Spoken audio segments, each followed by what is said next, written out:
Hello and welcome back to the 100% playthrough of The Witcher 3 Blood and Wine. The last episode, we kind of enhanced Geralt, gave him some superpowers, so to speak.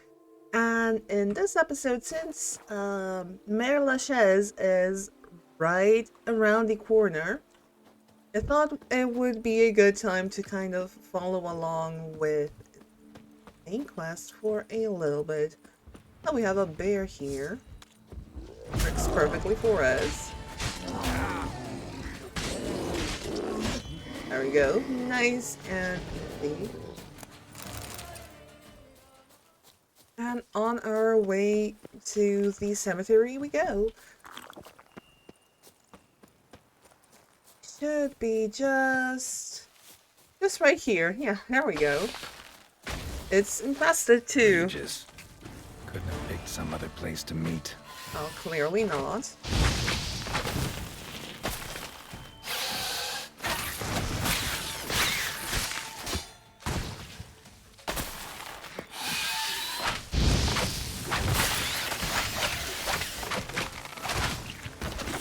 There we go. One. It's a ghoul. And more artiphores. Okay, that's not nice.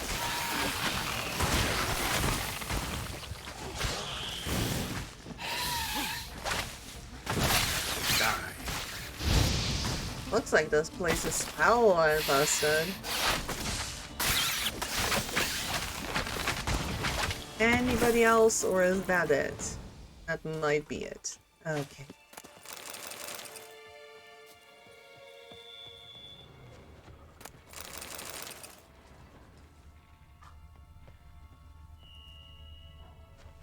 Panther.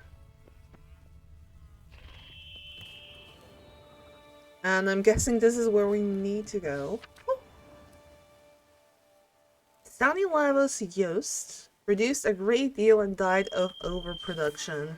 I'm kind of having a sneaky suspicion that the entirety of the dev team just put up their graves here. Or at least left their memory. Mistook Belhaven for Ragavan rep time and space. I'm not 100% sure. Known as the Big Prince. Kind of morbid, but at the same time a really cool way to kind of leave a memory behind.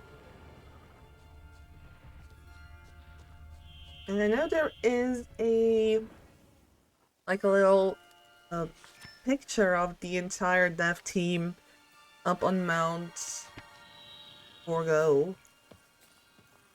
But I think we need video answer to actually get to that place, so you know what, we might as well delve into that as well.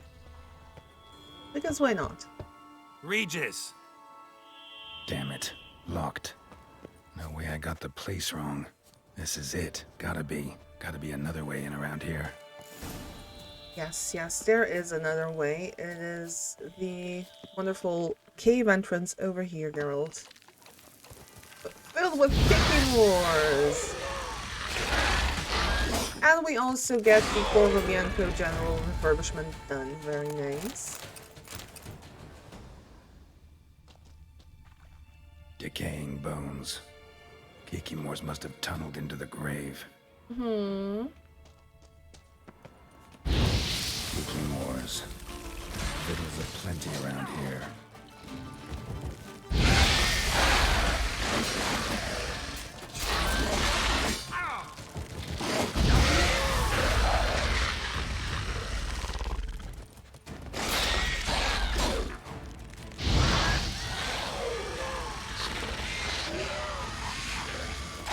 There we go. Oh, okay. Kikimors are a real pest. Not necessarily a fan. Destroy their eggs just so they don't come back. Just wonderful.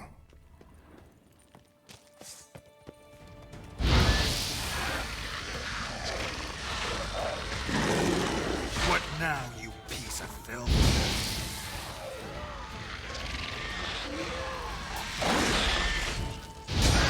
Yeah, should do the trick. There we go. Nice. Not necessarily the cleanest way, but it gets the job done.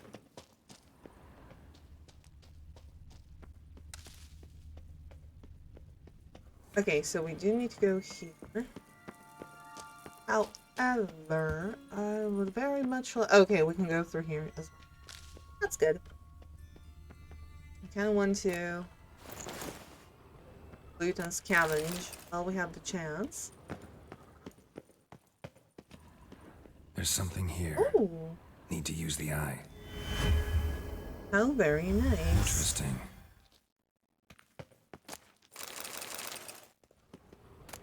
A knight's oath. Here rests Sir Ramon of Ichon. On my grave you will not find the likeness of a man who once lived. I gave my heart, soul, and body to the knightly craft and wish to be remembered as a knight.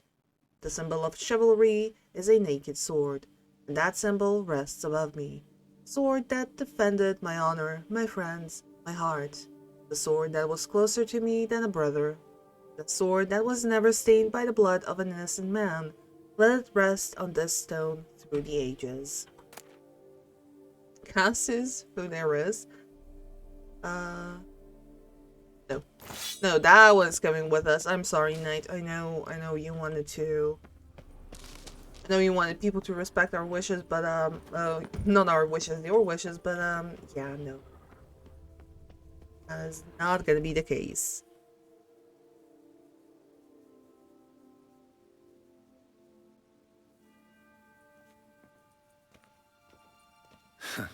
Agreed to meet a vampire at a cemetery. How much more cliché can you get? Nothing comes readily to mind. Could have left the door unlatched. What of my privacy? I value it rather deeply.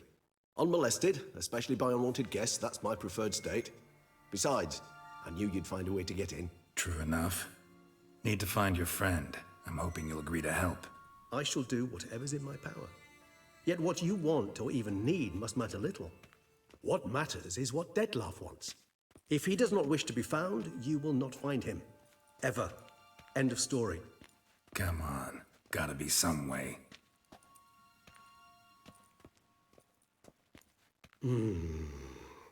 Vampires can evade detection by the senses, and no divination magic works on us. Even the most precise megascope would be useless. And this? Could this help? Wherever did you get that?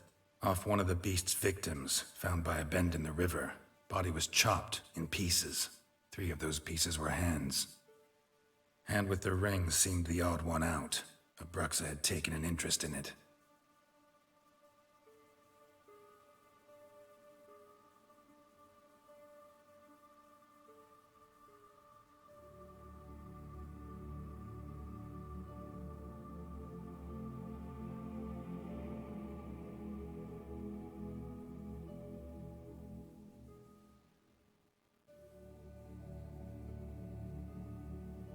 It's Dettlaff's hand, without a doubt. It will do splendidly.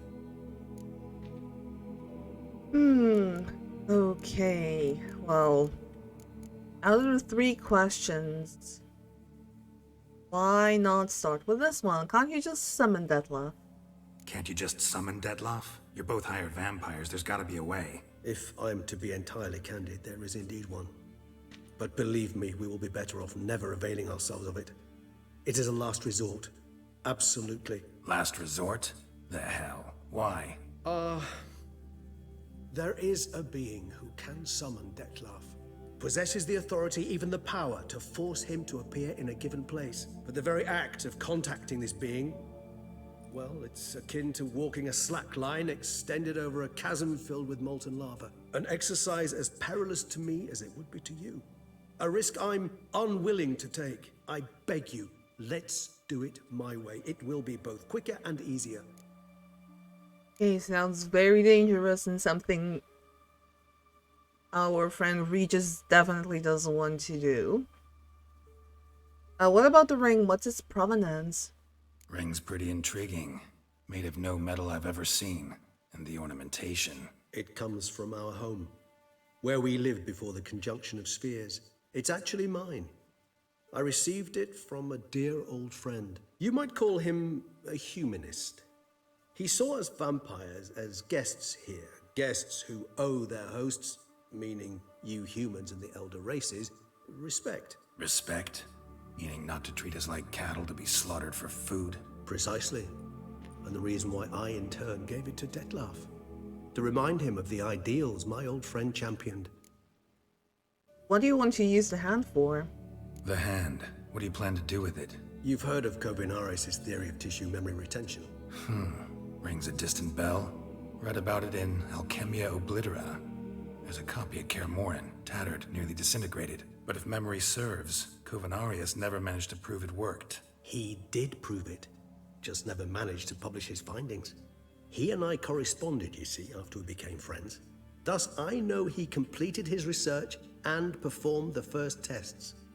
It's complicated, so without delving into details, it is possible to use any piece of tissue to reconstruct what a whole body experienced. How's it work? We need any special equipment? We must brew a decoction which Kovinaris gave a rather poetic name, resonance. Once imbibed, it sends one into a trance similar to that induced by narcotics. This triggers visions of events linked to strong emotions experienced by the tissue's owner.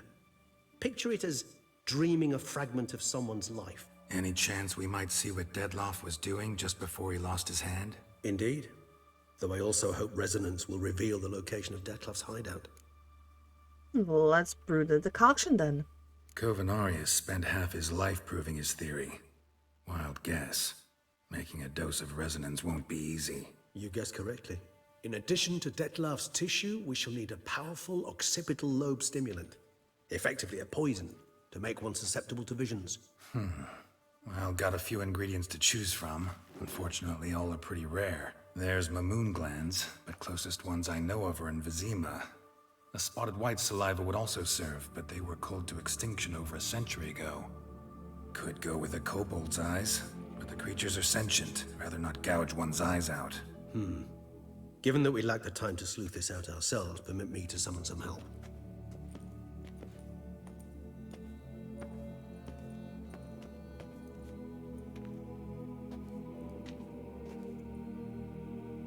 Of the hand twitching. Ugh. Oh.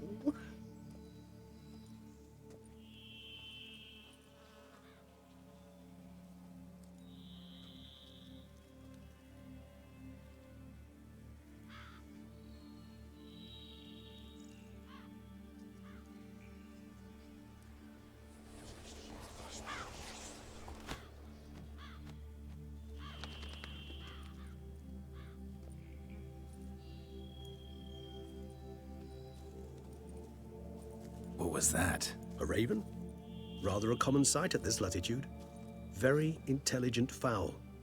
I asked him to look for the creatures you mentioned, him and his brethren. Perhaps they'll find one in the area, and I would hazard that a flock of ravens will spy any said creature faster than a solitary witcher would.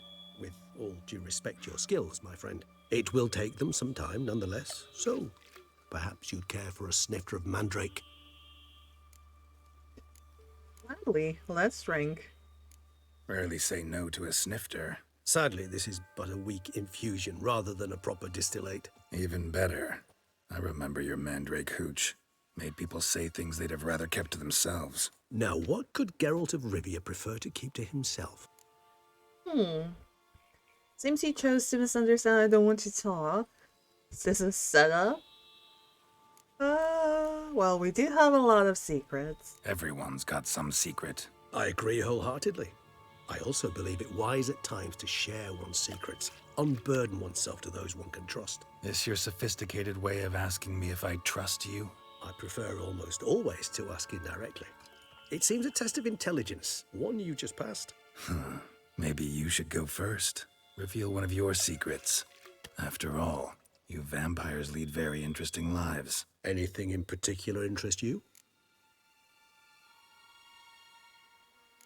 Oh goodness, a lot of things actually. Where have you been and what have you been doing? Curious what you did after you were reborn. As I'm sure you can surmise, at first I was thoroughly absorbed with recovering. As it is, I've still not recovered completely. Yet I was so weak the first year that I could not stand nor move on my own. Dettlaff bore my weakness bravely, showed great patience. If not for him, I wouldn't be here, and I'd have regenerated far slower. Once I could at last stand unassisted, I set off for Bruges, for my one-time home of Dillingen. There I led the peaceful life of a rural healer and surgeon, enjoying my neighbours' respect and, in fact, constituting the exact opposite of the monstrous vampire the populace imagines. Bruges, you say? Rebirth make you sentimental? Perhaps a dash. But what of you? Where have you been? Ever find your Cyrilla? Back then, yeah. But we parted again soon after. And when the time was ripe, she came back, defeated the Wild Hunt together. Ooh. Seems I certainly missed quite a bit while I was absent. True enough. But it's a conversation we'll have another time. Need to know more about you now. Well, it's like being dead. A bit of a morbid question, Geralt. Gotta ask you the big question. One everyone wonders about. What happens after death? You wish me to tell you if the human belief in the gods is well founded? Well, that I do not know. We vampires differ exceedingly from you humans. Our matter, that of which we are composed, can exist without form. We require neither a heart, nor a brain, nor air to breathe. But were you dead? As humans understand death, yes. Feel anything? Understand anything? It's rather hard to explain. I felt something very unsettling. Something I cannot even name, for I did no reasoning. Only after rebirth did I begin to understand that what I had felt was cold and unimaginable fear. If not for Dettlaff, I might have drowned in an eternity of icy terror. Can't have been alive then. Sheesh, experience like that must be vicious. Indeed, it's hard to compare to anything I know. Yet you are aware we don't see death as you do. The way you cling to life, we find it entirely peculiar. You are mortals, ergo it's a foregone conclusion. You will die. It's but a question of time. Thus, I often find myself wondering why you try so very hard. To die at 20 years, 40, even 100, what's the difference? They're all but the blink of an eye. Depends on your point of view. Man who's got 1,000,000 crowns to spend can't possibly understand one who's only got 20. Very true. One's outlook can indeed change much. How are you handling your abstinence and not drinking blood? Got a new life, a new body. That give you a new start, blank slate? Starting all anew is a very broad concept. What exactly do you mean? Your blood addiction, say. Wondering if your body's the same, if it still remembers. Maybe if you drank now, you wouldn't get hooked. All addictions are a form of slavery. Re-addiction's not a risk I'm willing to take, just to test a hypothesis about corporeal regeneration and whether propensities carry over. Fair enough. Curiosity, that's all. Sorry. Not to worry, Geralt. Curiosity is a natural reaction under the circumstances, apart from which I've always valued that trait in you. What's regeneration like? Always fascinated me the way vampires can regenerate. A hand growing back is one thing, but Dettlaff recreating you out of a wet smear? Something else entirely. A difficult and laborious process, but one that's possible, as my presence proves. But I've heard you too had quite the adventure. They say you lost your memory. For a bit, but Triss helped me get it back. Actually, pretty damn lucky I only had amnesia. Yes, you humans are rather buggered in those terms. To strip you of life is, well, it's just plain easy. I've always pitied you in that regard. We vampires are much harder nuts to crack. If a member of another race kills one of us, we can be reborn with the living higher vampire's help. However, if one of our own strikes the deadly blow, death is permanent. There can be no rebirth, One of the chief reasons why vampires long ago swore never to fight one another. Let's talk later. No. And the final question, is there anything specific you want to ask us, Regis? All right, give you one question. What do you want to know? One question to ask one as fascinating as you, Geralt. Cruel parsimony, I'd say, but I shall do my best to make it count. If you were to die and be reborn as I was, in your new life, would you choose to be a witcher? Ooh, that's a hard one. Would he prefer to be somebody else? He could be a knight's errant, he could be a fisherman, a simple farmer, a monarch, I don't know. But at the same time, he was taken young, made a witcher very young. And essentially, being a witcher is all he knows, so... You know what? Yeah, he'd be a witcher, for sure. See, Regis. Doubt I'd know how to be anything else. Ever tried? See, you're determined to get an answer, to find out if I like being a witcher. Just refuse to ask directly, as always.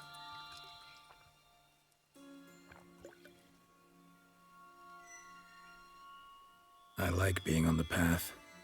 I like picking up a lead, a trail.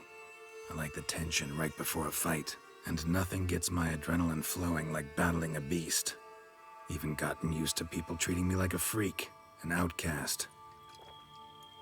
Yeah, not something I think about much, but I like being a witcher. Thank you for being honest. Honesty is an attribute of the truly brave, and thus a privilege of the very few. Still no sign of your winged friend. Sure it understood what you wanted? Dead certain. Let's wait a bit longer. It'll return soon, don't doubt that for a moment.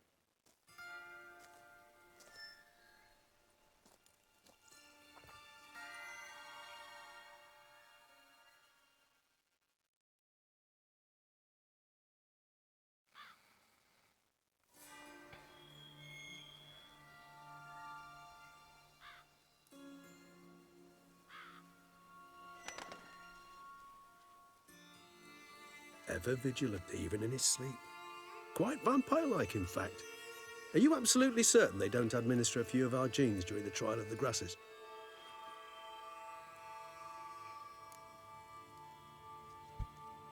Not as far as we know, no.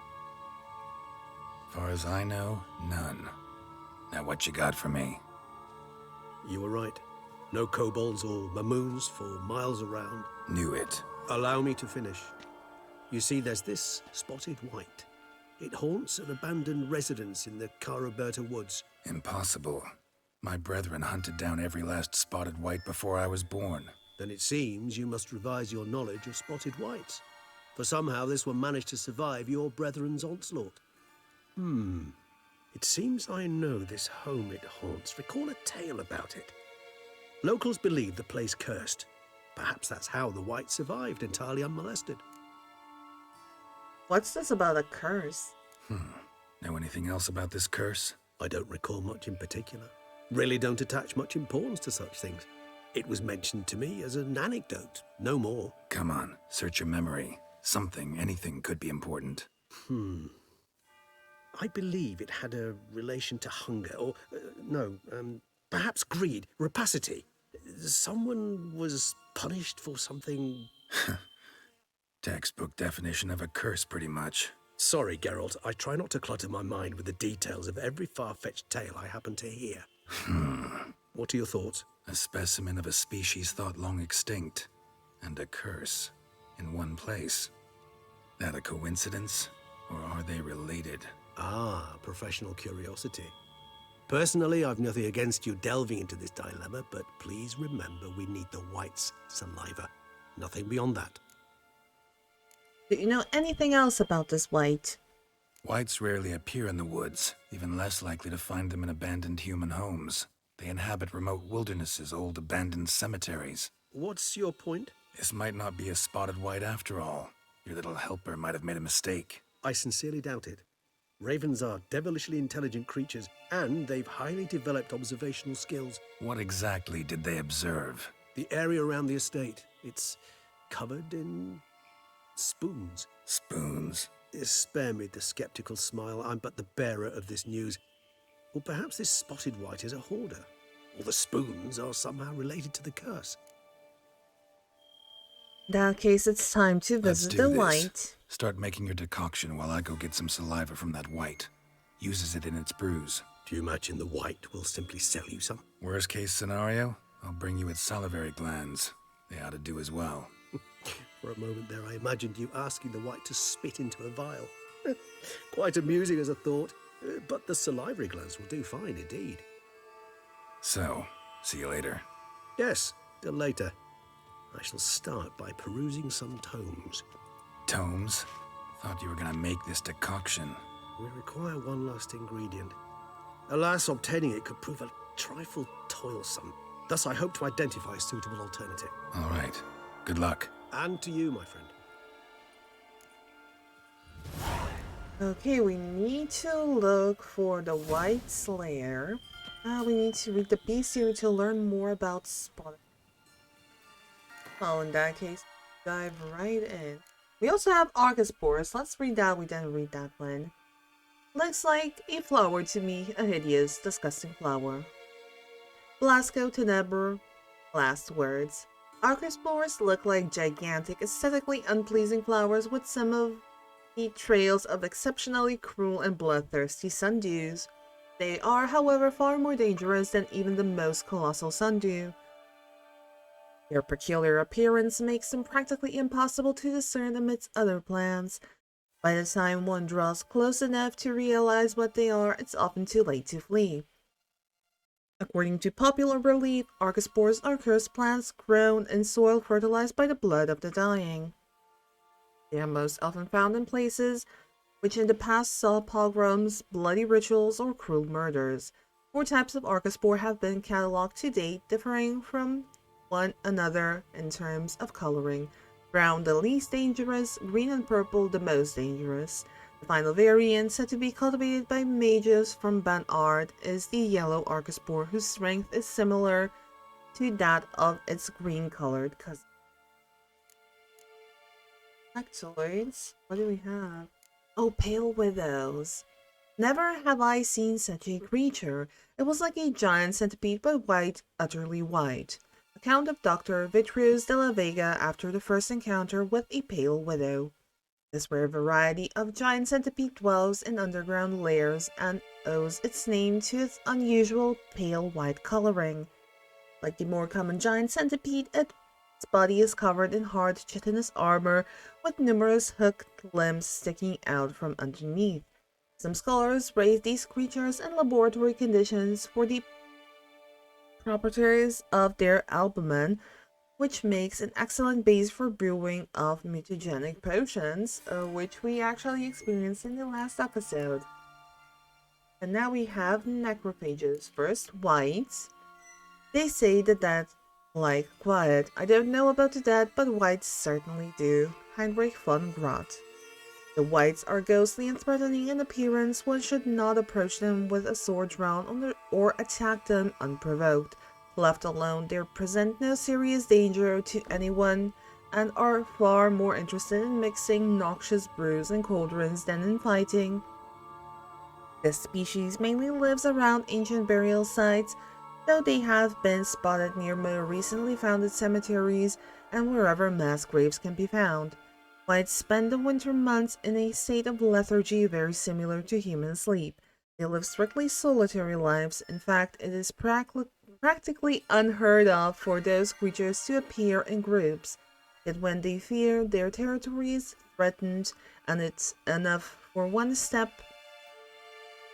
foot in a white's territory for it to feel threatened, whites transform into dangerous foes and even abandon their solitary ways to summon other monsters to their aid. Last but not least, we have spotted whites. The best defense against spotted whites, stay calm and leave them alone. Fragment of a Treatise on Spotted Whites by Roderick Gillian. Spotted whites were a subspecies of white which the Witchers drove to extinction. They were larger than their unspotted kin and owed their names to the numerous blotches and effusions. Spotted whites would most often dwell in derelict cemeteries and empty wildernesses, yet at times took to living in abandoned human domiciles.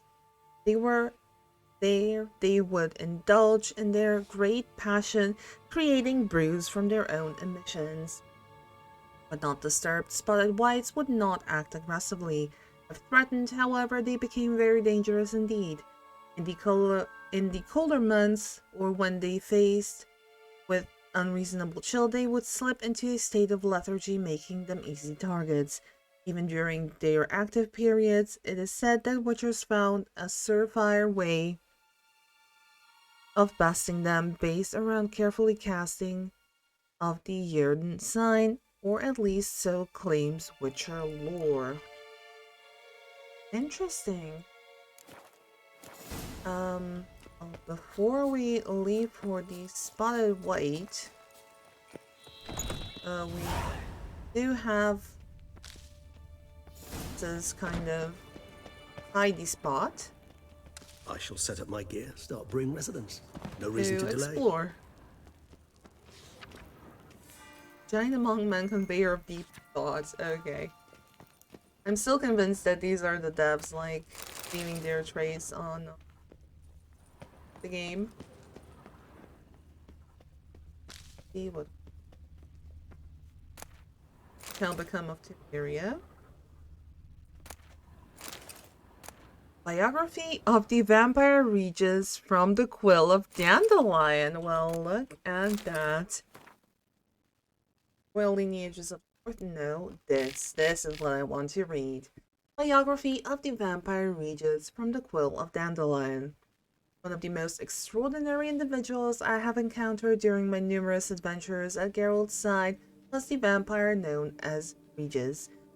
Besides, he was known as Emil Regis Rohelitz Terziv Godefroy. By his own reckoning, he was 428 years old and was the descendant of unfortunate beings trapped in our world during the conjunction of spheres. You are surely thinking, dear reader, about catacans, alps, and other such monsters, and are pondering how it was that the Witcher, who, it must be admitted, is a slayer of monsters, came to keep such company. I must here explain that Regis was a high vampire, a creature which physically does not differ all that much from a man. High vampires are also much more powerful than their wild confreres, and their regenerative abilities significantly outpace those of anything else you have encountered or can even imagine. But it is not because of his outer appearance or inner strength that Regis became our dear companion. True, he could be pretentious and rather pompous in his length perorations, but one would be hard-pressed to find in him the haughtiness usually present in higher beings. Regis valued human life dearly and refused to kill unless forced to do so. As he once confessed, high vampires do not in fact need to drink blood at all in order to survive. They treat it somewhat as we treat alcohol. A rough grasp of the dynamic might be given to you by the fact that when we met him, Regis had been abstinent for years. He never revealed to us why he decided to join our search for Ciri. He had never met her before, nor did he live to see her. He died at Stick Castle during the battle against the Mad Mage Vilgefortz, who was responsible for the whole affair. He died for a cause which he surely did not fully understand, but he did it to defend those he held dear and simply because it was the right thing to do. I shall always remember him as a rural surgeon reeking of herbs. That is how he came to us during our first encounter at the Barn Necropolis, when he treated me and my companions to a fantastic brew he made from mandrake root. Wherever you are, my friend, bottoms up. There you get a little bit of backstory on Regis and how he and Geralt actually came to meet, even though it is still kind of vague. He died of boredom. Okay, that's good to know. Yeah, it's kind of very, very vague what's written. Oh my god, Regis, don't do that. It scared me. Okay, this is where we came out from.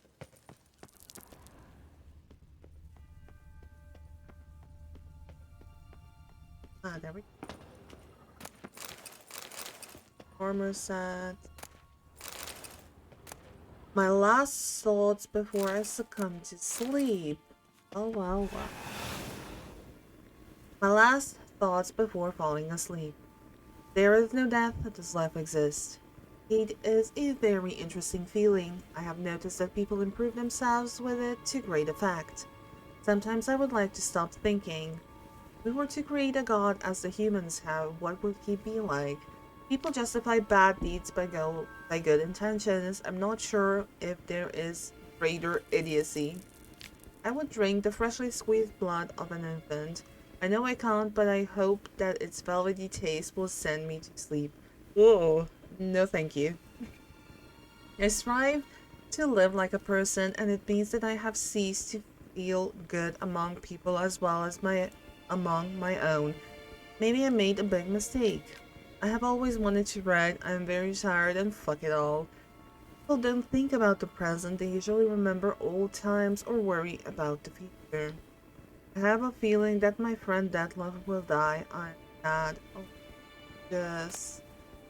Regeneration potion formula.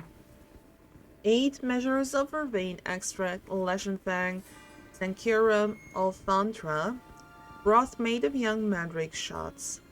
Grind the larger ingredients, add the smaller ones whole, boil everything in a bronze kettle, use still water. Consume the mixture twice daily in half-measure doses. Do not exceed the recommended dosage. Hey Regis, where exactly are you going?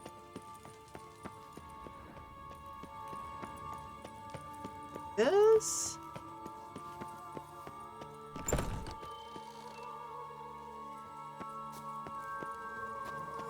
And just like that, he's gone. I think this is a very good place to wrap this episode up.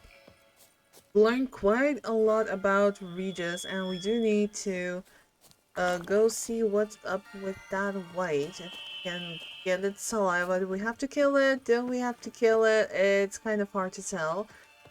But yeah, that's going to be it. I hope you enjoyed. And if you did, click the sub button, like, and comment in the comment section down below. Tell me what you liked about this episode. Give me questions, suggestions. I'll take it all. Everything that makes you interact with the channel helps the channel grow, and it is very much appreciated. Other than that, I will see you guys in the next one. Bye!